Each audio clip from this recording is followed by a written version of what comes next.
जादुई पेड़। विलासपुर नामक गांव में संटी और बंटी दो भाई अपने माता पिता के साथ रहते थे। संटी बड़ा ही कामचोर था, जबकि बंटी बहुत मेहनती लड़का था। वो अपने माता पिता के साथ काम में हाथ भी बटाता था और उनका ख्याल भी रखता था। वहीं दूसरी तरफ संटी सारा दिन दोस्तों के साथ मटर गश्ती करता था या फिर सोया रहता था। एक बार संटी अपने पिता से बोला, पिताजी मुझे मेरा हिस्सा दे दीजिए। मैं अपने हिस्से के पैसे को लेकर अलग रहना चाहता हूँ। मैं अपने हिस्से के पैसे से मस्ती करूँगा। उसके पिताजी बोले, बेटा कैसी बातें करते हो? हम अब बूढ़े हो रहे हैं। हमारी जो भी कमाई होती है वो खेती से होती है। वो सारे पैसे हम सब लोगों के पालन पोषण में ही लग जाते हैं। हमारे पास तो बस ये एक घर ही है, इसमें हम तुम्हें क्या हिस्सा दें? संटी बोला, मुझे कुछ नहीं पता, फिर इस घर को ही बेचकर मेरा हिस्सा दो मुझे। ऐसा कहकर संटी वहां से चला गया। संटी की बात सुनकर उसके माता पिता बड़े परेशान हुए। एक बार संटी की माँ बीमार हो गई।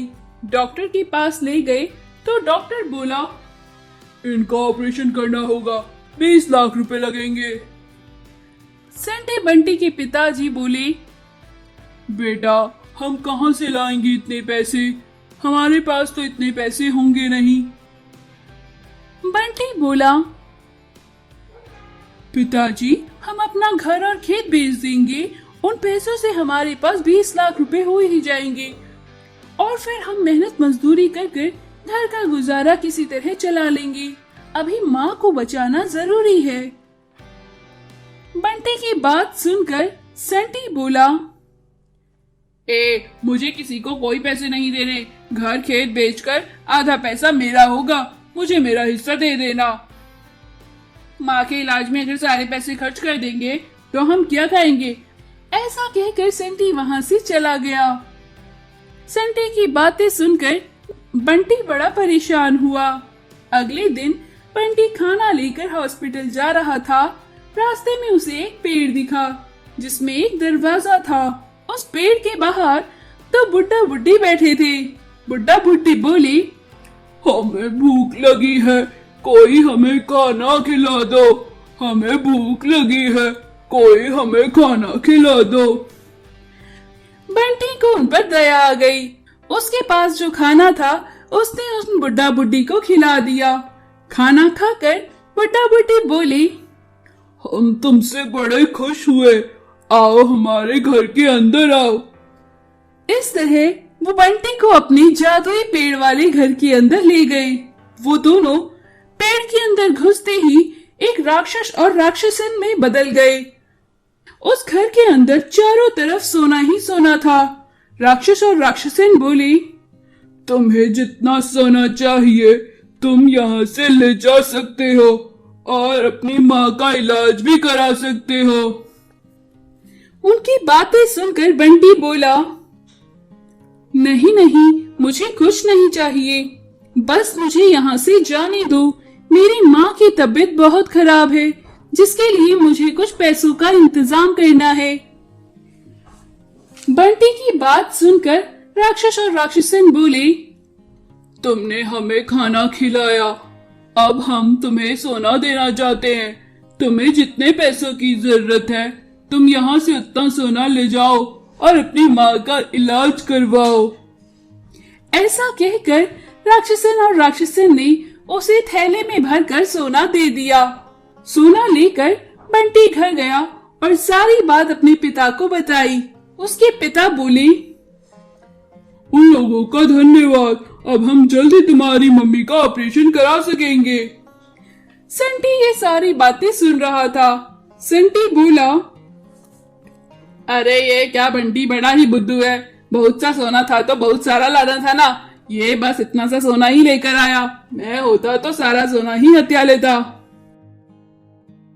अगले दिन संटी खाने में बेहोशी की दवा मिलाकर उस जादुई पेड़ की ओर निकल पड़ा।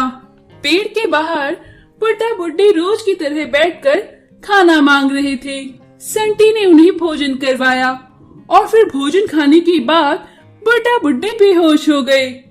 उनके बेहोश होते ही संटी जादुई दरवाजे के अंदर चला गया और अपनी थैली में सोना भरने लगा, लेकिन अब वो उस भूल भुलैया जादुई नगरी में खो चुका था। उसे बाहर का दरवाजा नहीं मिला। दरवाजा ढूंढते हुए वो ऐसी जगह पहुंचा जहां उसके जैसे और भी लालची लोग फंसे हुए थे। तभी बाहर से बुड्ढा बुड्ढी अंदर आए और राक्षस और राक्षसिन का रूप ले लिया और बोले, हा हा हा, आज एक और लालची आदमी गुलाम बन गया है। चलो सोने की खुदाई शुरू करो। चलो संटी, अब तुम हमारे गुलाम बन गए। संटी को अपनी बेवकूफी पर बड़ा अफसोस हुआ। वहीं दूसरी तरफ बंटी ने अपनी माँ का इलाज करवाया और एक साथ खुशी खुशी रहने लगी। Golden dog house. रामपुर गांव में बहुत सारे कुत्ते हुआ करते थे। वे कुत्ते लोगों को बड़ा परेशान करते थे। जो भी रोड से कोई बाइक कार गुजरती तो वो उन्हें देखकर भौंकने लगते थे। गांव में किसी अजनबी आदमी को देखते ही वे लोग भौंकना शुरू हो जाते थे। उस गांव में पंचायत भवन में कई दिनों से कुत्तों को पकड़ने के लिए एक गाड़ी खड़ी थी, लेकिन कोई भी कुत्तों को पकड़कर गाड़ी में नहीं डाल पाता था।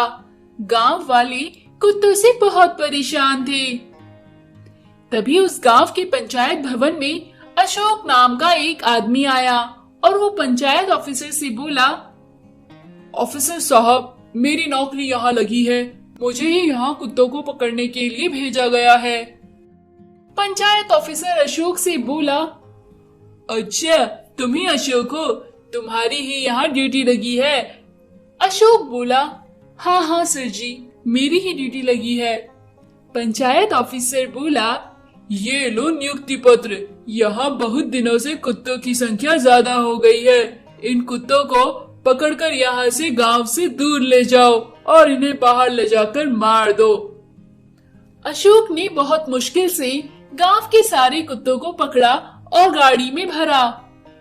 ये देखकर गांव वाले बड़ा खुश हुए और खुशी से ताली बजाने लगे। तभी गांव का एक आदमी बोला, अच्छा हुआ, अब सारे कुत्ते मर जाएंगे। एकदम परेशान करके रखा हुआ था इन कुत्तों ने। दूसरा आदमी बोला, हाँ, रात को सोने नहीं देते थे। अच्छा हुआ, गांव के सारे कुत्ते चले जाएंगे। तब अशोक बोला, ये कुत्ते तो बेजुबान हैं, अनजान गाड़ियों और अनजान लोगों को ही देखकर भौंकते हैं। गांव वाले बोले, अरे अरे, इन कुत्तों की ज्यादा तरफदारी मत करो, इन्हें यहाँ से लेके जाओ। अशोक कुत्तों को गाड़ी में भरकर गांव से बाहर ले गया। उन कुत्तों को देखकर अशोक को एकदम दया आ गई और वो बोला, मैं इन बेजुबान कुत्तों को नहीं मार सकता और मैं इन्हें वापस गांव भी नहीं छोड़ सकता।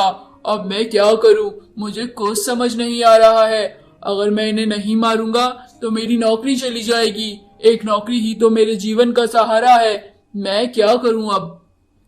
ऐसा सोचकर अशोक ने उन कुत्तों के लिए फिर गांव के बाहर एक जमीन लेकर कुत्तों के लिए एक छोटा सा घर बनवाया और कुत्तों की देखभाल करने लगा। इस काम में अशोक के बीवी बच्चे भी उसका पूरा साथ देते थे। कभी कभी अशोक के बच्चे और बीवी भूखे ही रह जाते थे, लेकिन वो कभी भी कुत्तों को भूखा नहीं रहने देते थे। एक बार अशोक रात में अपने घर पर सो रहा था, तभी एक कुत्ते के भौंकने की आवाज आई। अशोक उठकर बाहर जाकर देखा तो उसने देखा वहाँ एक बड़ा सा सुनहरी रंग का कुत्ता खड़ा था।